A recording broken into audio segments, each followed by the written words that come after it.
Today, we're going to look at 3 places you can't go and people who went there anyways. But before we get into today's stories, if you're a fan of the strange, dark, and mysterious delivered in story format, then you've come to the right place because that's all we do and we upload once or twice a week. So if that's of interest to you, please log on to the Like Button's Netflix account and fast forward all of their continue watching shows approximately 2 or 3 minutes. Also, please subscribe to our channel.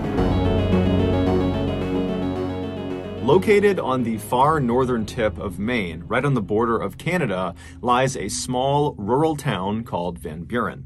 Van Buren is home to about 2,000 people who, for the most part, have lived in Maine for their entire lives, and they tend to be very rugged and very competent people. But unless you live in Van Buren or know someone in Van Buren or have family out there, there's no reason you would have heard of this particular town. Nothing really happens in this town, at least nothing that makes headlines. However, that would change. In 2019, Van Buren made international headlines because of one man, Ronald Sear. As a young man in the 1950s, Ronald Sear joined the Air Force and fought in the Korean War.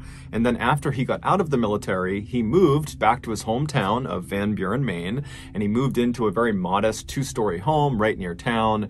And for a little while, he just kind of floated about, didn't really have a direction in life. But eventually, because of his love for working with his hands and his general skill at working with his hands and building things, he started a small but successful tool selling company that he ran right out of his shed on his property. Fast forward to 2019, Ronald Sear at that time was 65 years old and he still lived in the same property right near town in Van Buren. However, he now lived alone and he still ran this tool selling business right out of his work shed. And for Ronald, this was enough. He was very content with his life. He was very happy. But that year, he would face a crisis. One bright, sunny morning in the summer of that year, Ronald left his house and he walked over to his shed. He went inside, and right away he noticed something. Ronald kept all these bins inside of his shed that were full of all of the different tools that he would sell.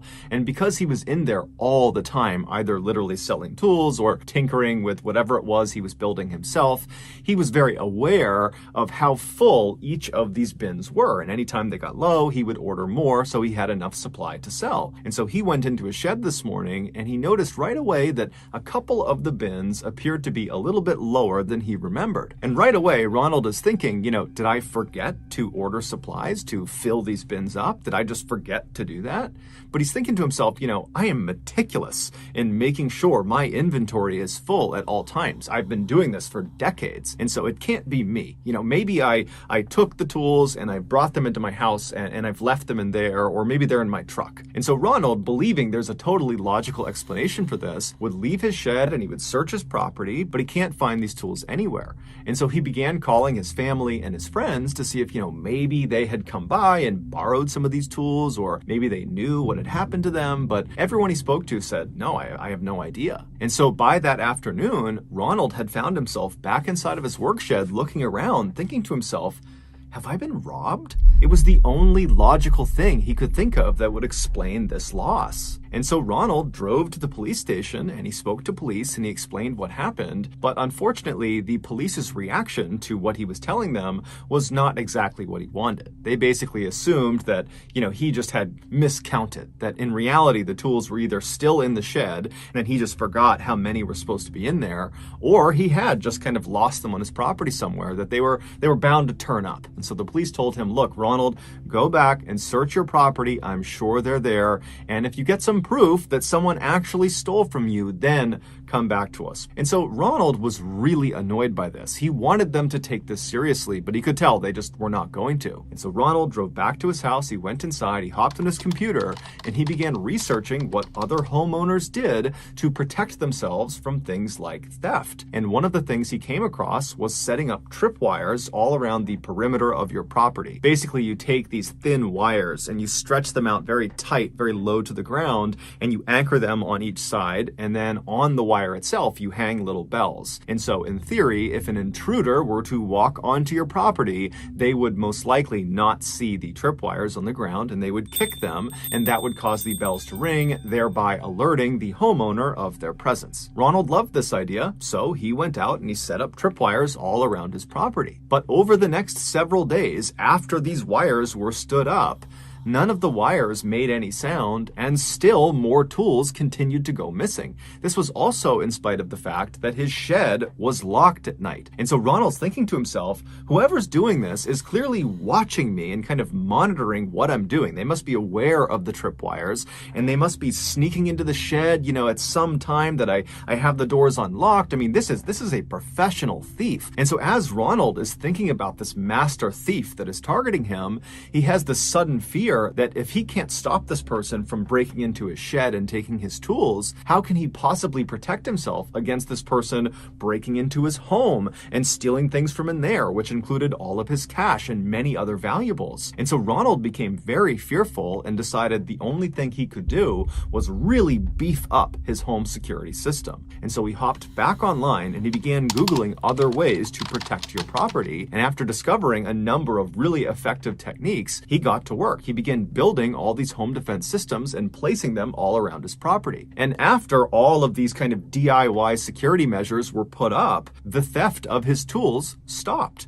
And in Ronald's mind, that validated that his defense system had worked. He was effectively preventing theft. But this would not be the end of his troubles. Fast forward to Thanksgiving that year, so November 28th, and the Van Buren police got a very frantic phone call from Ronald. He was totally hysterical, he wasn't really making sense, and the police, they tried to understand what was going on, but all they could get from Ronald was that he was requesting police to come to his residence immediately. And so the police, they hang up and they're thinking, okay, we know Ronald was dealing with a potential thief. Maybe he literally caught the thief red-handed and he wants us to come and arrest this person, and who knows, maybe they're fighting at his residence right now. And so the police speed over to Ronald's house, they pull into his driveway, and at first glance, nothing looks out of the ordinary. Ronald's truck is in the driveway, and there's no obvious signs of a disturbance, but they notice the front door to Ronald's house is wide open. And so the police park their cars in Ronald's driveway, they get out and they run up onto the front porch, and they're standing in front of this open door, and they look down and they can see there's a very obvious blood trail starting from the front of Ronald's house, going straight back down a hallway that looped around to the left and out of sight. And so right away, the police are yelling into the house, Ronald, are you okay? What's going on? And somewhere deep inside of the house, they hear what sounds like Ronald make a kind of guttural sound. And so immediately this tips the police that more than likely Ronald has been hurt, and he likely is the one who made this blood trail. And so the police draw their guns and they go inside of Ronald's house, not really sure what they're going to find. They don't know if there's some intruder or attacker or someone in here that's harmed Ronald, but they make their way down this hall following the blood trail. They turn the corner, and then sitting at the end of the blood trail is Ronald. He's sitting down with his back to some cabinets in the kitchen, and he's clutching his midsection. He is covered in blood. He's completely pale. And so right away, the officers call in backup, but then as a security measure, they search the rest of the first floor to make sure there is no other person here. There was no one on the first floor. They went to the second floor. They peeked around up there. They didn't see anyone. So they rushed back down to Ronald, who's still just sitting there, and they begin administering first aid, and they're trying to get him to explain what happened. How did you get hurt? But Ronald is clearly in shock. He's kind of in a daze. He's not making sense. And then by the time the paramedics showed up just a couple of minutes later, Ronald had slipped into unconsciousness. When Ronald was wheeled out of the house, the responding officers and the backup officers, who by now had arrived, decided to search the rest of Ronald's house to see if there was some clue as to what had happened. And so they began searching in the kitchen, looking around, but there wasn't anything that stood out to them. And then they began walking around towards the living room. And when they got into the living room, one of the officers suddenly screamed to everyone inside to stop where they were, stop moving. It would turn out Ronald, as part of his very beefed up home security system, had installed various booby traps all around his property, including inside of his house. And some of these traps were gun booby traps. The officer that had yelled for everyone to stop had spotted one of these traps. He saw a handgun anchored to the ceiling aimed at the front door, and there was a string attached to the trigger that was also then attached to the doorknob of the front door. And so if this trap were live and some person opened the front door, it would activate this trap, causing the gun to shoot them. And so clearly Ronald had accidentally left this particular booby trap on, and he had accidentally activated it it, shooting himself. And so after the officer sees this gun anchored to the ceiling, he tells everyone, and they begin looking up and just looking around to see if there are other traps. And amazingly, there are. In other doorways, just from where they're standing, they can see the barrels of guns pointing down that are obvious booby traps. In their haste to get in there and figure out what was going on, they hadn't noticed all of these guns in the ceiling, and so it was just kind of a miracle that none of the other traps had been set off. Ronald would be rushed to the hospital that night, but he would pass away from his wound. His death would be ruled an accident, and to this day, we don't know if he really was dealing with a professional thief that was stealing his tools, or if it was just a figment of his imagination. Mary Cerruti had a difficult childhood. Growing up in the 1950s and early 1960s in Houston, Texas, Mary's family barely had enough money to get by. And then by the time Mary was 21, both of her parents had passed away, leaving her with nothing. After their deaths, Mary kind of bounced around Houston, going from one low-paying job to the next, and then eventually she met a man that she fell madly in love with, and they got married, but unfortunately that marriage would end in divorce. After Mary got over that heartbreak, she would meet another man who she would also fall in love with, and they would get married too, but like her first marriage, this one also ended in divorce. At this point, Mary was so devastated by yet another heartbreak that she just kind of accepted that she was not gonna get married again. She was not gonna have a family of her own. But she didn't let this get her down. Instead, she kind of embraced her life as a loner. Fast forward to 2015, and Mary was 61 years old, and she was still living alone. She lived in a small home in a Houston neighborhood. This neighborhood, over the last several decades, had really begun to grow. Lots of new apartment complexes were being built all the time, and in fact, one of the apartment developers had approached Mary and offered to buy her house so they could build over her land, but she had refused because she loved her house. She did not want to sell it. It didn't matter what they offered her. And so she was the only house in this long stretch of apartment buildings that didn't sell. But Mary kind of liked it. She wrote in her diary that her bungalow was like a castle, and all these apartment buildings all around her were her castle walls. Mary didn't really have much contact with other people. She didn't have a consistent job, so she didn't have relationships with coworkers. She didn't have much contact, if any, with her living family, and she really didn't have any friends, with the exception of one woman who was in town who owned an arts and crafts shop, who Mary would periodically go into town and say hello to. But despite all that, Mary was not lonely. She had lots and lots of cats, and she loved cats. Anytime she saw a stray cat out in the neighborhood, Mary would get the cat food and water, and then eventually would try to coax the cat to come into her house, and then when it did, she would win the cat's trust, and then she would give it a place to live, and she would feed it and take care of it. And so before long, she had dozens of cats living in the house with her. And so these cats kind of became Mary's best friends, and so she rarely left the house, if ever. She mostly just stayed in the house with them. In February of that year, one of Mary's neighbors happened to be walking by her property, and they looked over and they saw a stack of mail had grown on her front porch, indicating that Mary had not opened her door to get her mail. And this neighbor also noticed that while Mary's property did tend to get a little bit overgrown with the trees and the grass, it was exceptionally overgrown, like no one was even trying to take care of it. And so this neighbor was concerned that maybe something had happened to Mary, and so they opened up her fence, they walked across the yard, they went up onto the porch, and they knocked on the front door, but it was silent. And so this neighbor kind of leaned over and looked in the window that was just to the left of the door to see if maybe they could look inside, but there was a curtain drawn across that window, so they couldn't see anything. And so the neighbor tried knocking on the door one more time, but again, met with silence. And so after standing there for a minute, the neighbor left the front porch and walked around to the side of the house to see if maybe they could look in one of those windows, but when they went around to the side, those windows were covered with curtains too. So the neighbor walked back to the front of the property and just stood there looking at the house, wondering what they should do. And something told them that something's off, something's wrong, someone needs to make sure Mary really is okay. Someone needs to get inside of this house. And so the neighbor called the Houston police and explained the situation. A few minutes later, the Houston police arrived, and they too went right up onto Mary's porch. They knocked on her door. It was met with silence. And so after that, the police talked to one of the other neighbors and got a key that Mary had apparently given them previously. And the police went back to Mary's front door. They used the key. They unlocked the door. They opened it up, and right away they were hit with this horrible smell coming from inside the house. The police pushed the door the rest of the way open, and they stepped inside and they yelled out for Mary, but it was silent.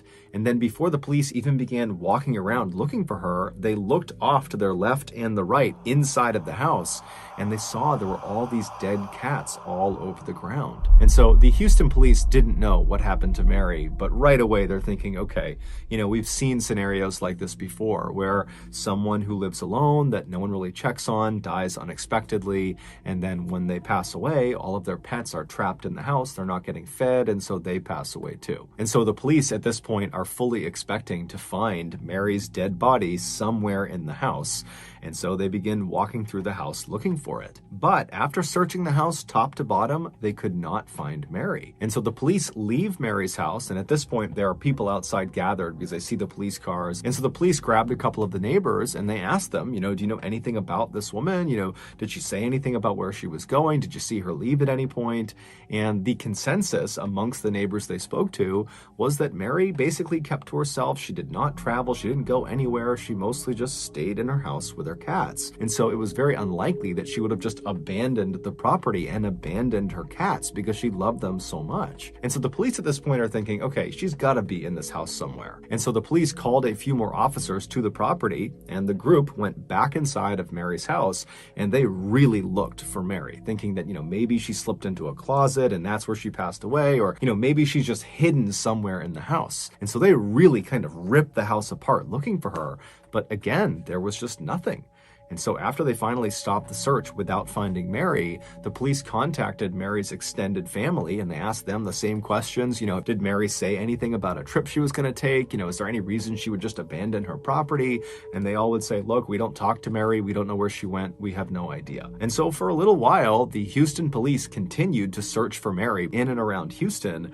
But eventually, after finding nothing, the search kind of stopped, and they reached out to Mary's family and said, if you hear anything else about what happened to Mary, please let us know. Several months later, Mary's house went into foreclosure because no one was making the payments anymore, and the bank put her house up for auction. And a real estate entrepreneur in Houston bought the house up quickly, and after cleaning it out, he put it on the market to be rented out. And for the next couple of years, several tenants lived in Mary's old house, none of them staying for very long. Then in March of 2017, when the property was vacant, this young couple reached out to the landlord and said they were looking to rent, and they were hoping to potentially stay in this property for 2 or 3 years. The landlord was thrilled, and he sent over a lease for them to sign. And then once the couple had signed the lease and the property was theirs, the husband decided to just go over on his own and walk around the property and see what they would need to buy in terms of furnishings. And so the husband arrives at the property, he goes in the front door, he walks around the first floor, and then at some point he decides he wants to go up into the attic to see how much storage space they have. And so he gets underneath the trap door in the ceiling, he grabs the string and he pulls it down,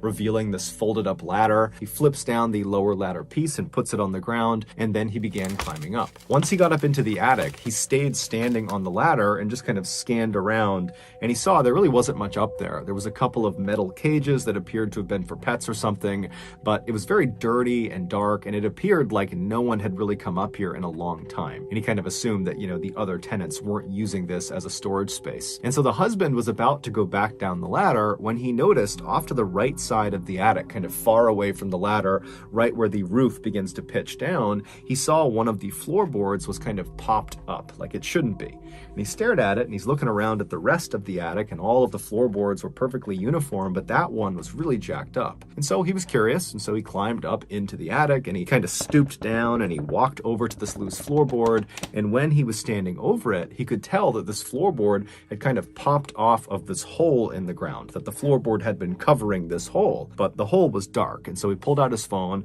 and he turned on his flashlight, and he looked straight down, and he aimed the light into this hole. Now, this hole was basically just a gap between two of the walls on the first floor. And so he's shining his light down into this gap, and he sees at the bottom the remains of the woman the Houston police have been looking for the past 2 years. Mary Cerruti. While no one knows for sure exactly what happened to her, it's believed back in early 2015 when she went missing, she had gone up into the attic where perhaps her cats liked to sunbathe off to the side of the attic because there was a big window that looked into the attic. And so she went up there to maybe feed the cats or check on the cats that were up there. And when she walked over to that side of the attic where the window looked in, she stepped on that loose floorboard and it gave out from her weight, and she kind of fell through it like a trap door and fell down into that gap between the walls. It's unlikely she was hurt from this fall, but when she stood back up again in this kind of narrow space, she would have realized very quickly that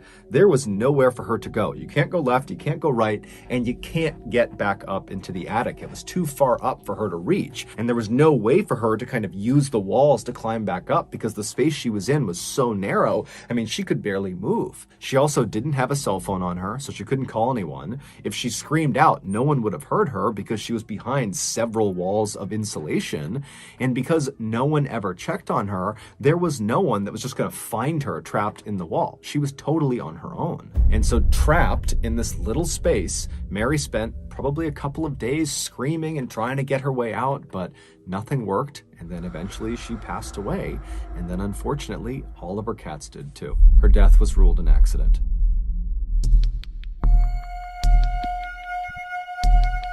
In the spring of 2017, Antonio Navarrete was on top of the world. Just a year earlier, the 21-year-old Florida resident had met the love of his life, a young woman named Daisy Martinez. And now Daisy was pregnant, and so she and Antonio were very excited about starting a family together. For the time being, Antonio and Daisy were living with Antonio's parents in his hometown of Waimama, which is a quiet rural suburb just south of Tampa. But Antonio had a bright future ahead of him. Ever since he had graduated high school, he knew what he wanted to do with his life. He wanted to be an auto mechanic, and he had the skills to do it. From the time he was a toddler, he had always been obsessed with cars, breaking apart his toy cars and putting them back together. And then as he got a little bit older, he began drawing these very intricate drawings of cars that he loved or designs for new cars. And then when he was a teenager, he began actually tinkering around with real cars until he finally acquired a car of his own. It was a white Chevy lowrider pickup truck that he tricked out with all these fancy lights and special rims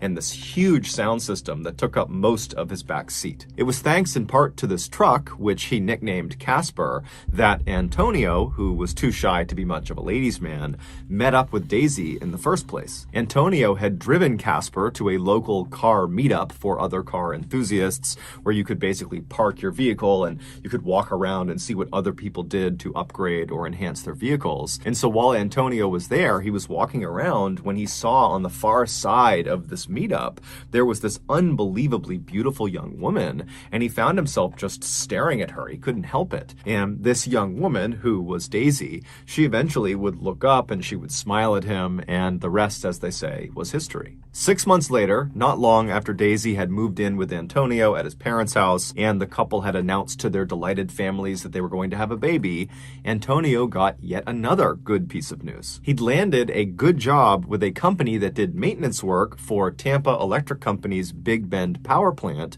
which was located in Apollo, Florida, which was about 10 miles to the east of Antonio's parents' home. Now, this was not Antonio's dream job. He still very much wanted to eventually become an auto mechanic, but this job paid $12 an hour, nearly double what he was used to making. And so with this job, he and Daisy would finally be able to raise enough money to get a place of their own, hopefully before the baby arrived that fall. Also, Antonio had been told by other people who worked at this company that this was actually a really easy job, that pretty much you just rolled around on golf carts all day picking up trash. It was perfect. A few weeks later, on June 24th, Antonio found himself driving in his truck to the Big Bend power plant for his first day on the job. As he drove, he would have glanced over at the picture of Daisy he had taped to his dashboard. She was the only woman he had ever loved besides his mother. When Antonio arrived at the Big Bend power plant, he was totally amazed at just how enormous this thing was. It was basically this huge factory that sat right up against the water, and there were 4 huge smokestacks coming out of the ceiling of this factory with white smoke billowing out of them. This plant produced electricity. electricity, and they did this by burning coal. This process was done in 4 distinct units that were inside of this factory that Antonio was looking at. And each of these units is comprised of a humongous boiler, which is basically a 12-story tall oven. And so coal is loaded into this huge boiler, and it burns at the bottom of the boiler, creating some steam. And that steam goes up the boiler and begins to turn these huge turbines, creating the electricity.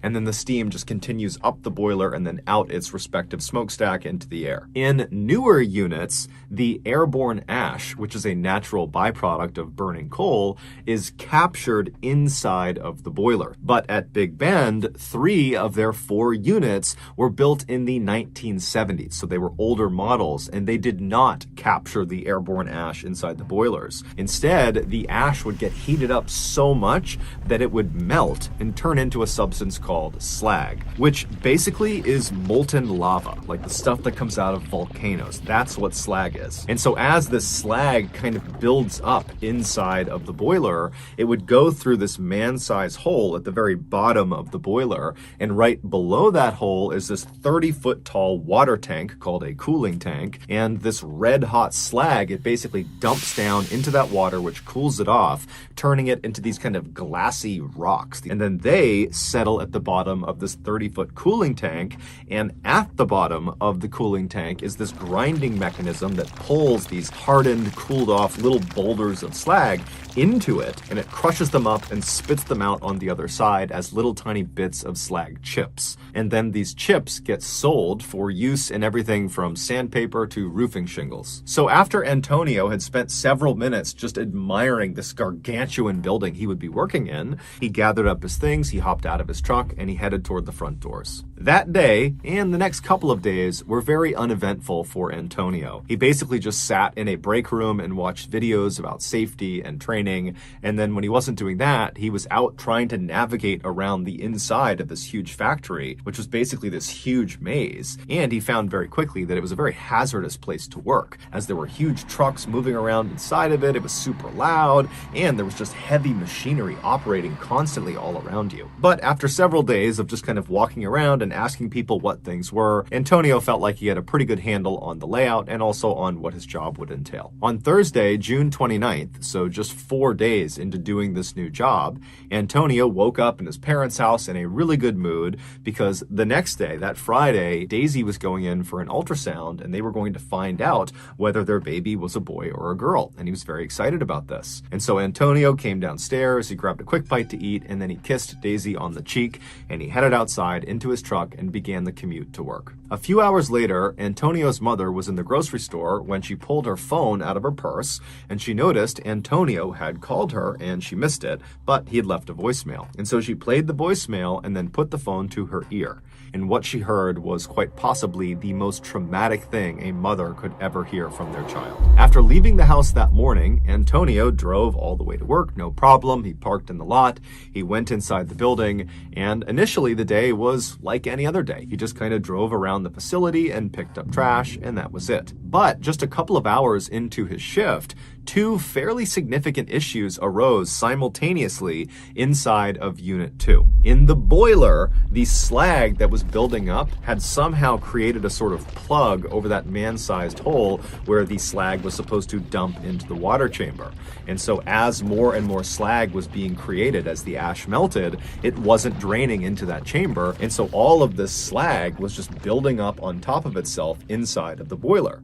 And then in the water chamber, completely unconnected from the issue in the boiler, the slag that had fallen into the water chamber, that had cooled and settled at the bottom, it had landed in such a way that it actually blocked the grinding mechanism. And so none of the cooled slag boulders and rocks were being ground up and expelled out the other side. And so they needed to fix these 2 issues quickly, otherwise Unit 2 would become basically ineffective. Now, the safe way to fix these 2 blockages would be to start by turning off Unit 2's boiler. And then once it was off, you could drop dynamite into the boiler itself and break up the blockage over the man-sized hole, and you could send a team into the water chamber after you drained it to chip away and move the blockage over the grinding mechanism. However, turning a boiler off at a power plant is extremely expensive. And so the Tampa Electric Company decided, you know what? Let's just have them fix these blockages without turning the boiler off. And so at 4 in the afternoon, a senior plant manager rounded up 5 other employees, which included Antonio, to come with him and do these repairs inside of Unit 2. And so the plan was to empty all the water from the cooling chamber of Unit 2, and then once it was empty, they would open something called the doghouse door, which is on the outside of the cooling chamber towards the bottom. They would open that up, giving them a line of sight into the bottom of this cooling chamber where that grinding mechanism was, where all those slag rocks had kind of come to a stop on top of it, and they would fire water cannons into the bottom of this cooling chamber to attempt to dislodge these slag rocks off of the grinding mechanism. And then after they cleared that blockage, they would shut the doghouse door and they would somehow deal with the blockage inside of the boiler. But that felt like a secondary issue. They needed to make sure the grinding mechanism was cleared before they did anything else. Now, you need to understand that this company had asked their employees to do this type of repair before, to do it with the boiler still on, and in the past, nothing bad had ever happened, and so these 6 guys, including Antonio, must have thought this was just totally routine, that we would never be asked to do something like this if it was extremely hazardous. But it would turn out what they were doing, making these repairs with the boiler still on, was quite possibly the most hazardous thing they could possibly do at this plant. But either way, the 6-man team made their way over to Unit 2, and they began taking up positions with their water cannons right in front of the doghouse door. Antonio's job for this operation was actually not to be involved in getting the slag free. He was just going to be there to clean up during and after the operation. And so he stood kind of in front of the doghouse door, but maybe 10 or 15 feet back, just kind of standing back, watching the other guys do their jobs. Now, you need to understand the scale of the machinery in front of Antonio and these other men. You have the water chamber, which is 30 feet tall, and then above the water chamber is the 12-story tall boiler that is still on. So there's coal actively burning inside of it. There's red hot slag, so like lava, just kind of tumbling around inside of it. And the steam inside of this boiler is well over 1,000 degrees Fahrenheit. And so they are dwarfed by this totally dangerous piece of machinery. But eventually, their operation begins. The senior plant manager has the water chamber drained, and then after it's empty, they open the doghouse door, and Antonio watched as the other 5 men took turns with their water cannons, firing them through this door at the big slag rocks that are sitting on top of the grinding mechanism. And it wasn't really working that well, but they were starting to make some progress, and Antonio likely was just kind of getting bored waiting for this to be over, because there really wasn't much for him to do. There wasn't much cleanup. And then as he's standing there, something horrible happened. Because the boiler had been left on, all that ash was still getting melted and turned into slag. And the slag was not being drained because that plug had formed over the man-sized hole in the boiler. And so you have all this slag that's building up. It's getting heavier and heavier and heavier. And about 20 minutes into their cleanup operation, the weight of all that slag broke through that plug, immediately creating an opening where all this red hot slag, this lava, came tumbling down. It rebounded on the back end of the empty water tank and shot out of the doghouse door like a tidal wave of hellfire. And in seconds, thousands of gallons of this lava-like substance was all over all 6 men. It was like a wave going over them. And then after the slag hits the ground, they were all standing in 6 inches of basically lava that stretched in 40 feet in any direction. Now, unlike trying to run in, let's say, mud or deep water where you're just kind of moving slowly, every step you take in this slag, basically your foot melts into the slag. So with every step, your shoe melts, then your skin melts, then your bones melt into this substance. And so all these men, after immediately being hit with this stuff and catching on fire, literally,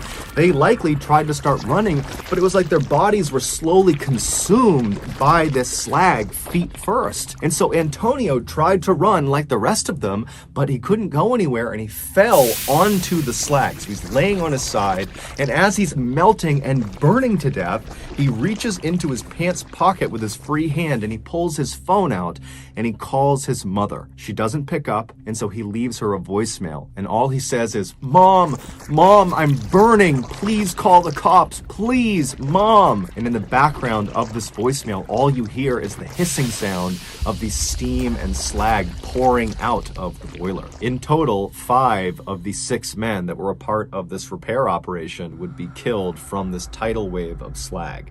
Antonio would be one of them. Tampa Electric would end up paying out a settlement to each of the families of the deceased.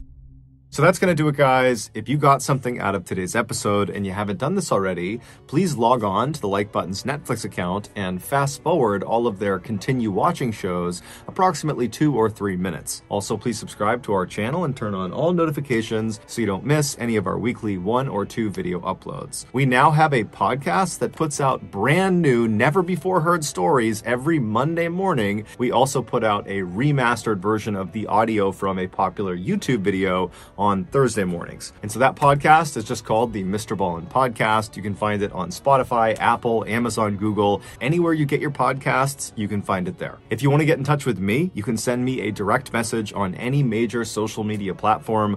My username on all of them is just Mr. Ballin, and I do check the majority of my DMs. We have 2 additional YouTube channels. One is called Mr. Ballin Shorts, and we post short random videos and lost episodes. And the other channel is a Spanish language channel, and it's just called Mr. Ballin en Español. We also have a Facebook page just called Mr. Ballin that puts out near daily content. We also have a Snapchat channel just called Mr. Ballin that puts out content on Sundays. We also have some really cool merchandise, so if you want to have a look at that, go to shopmrballin.com. And if you have a story suggestion, please submit it to our subreddit just called Mr. Ballin. It's linked in the description below. So whether I see you on Twitter, Instagram, TikTok, Reddit, YouTube, Facebook, podcasts, additional YouTube channels, wherever, just know that I really appreciate your support. And until next time, that's going to do it. See ya.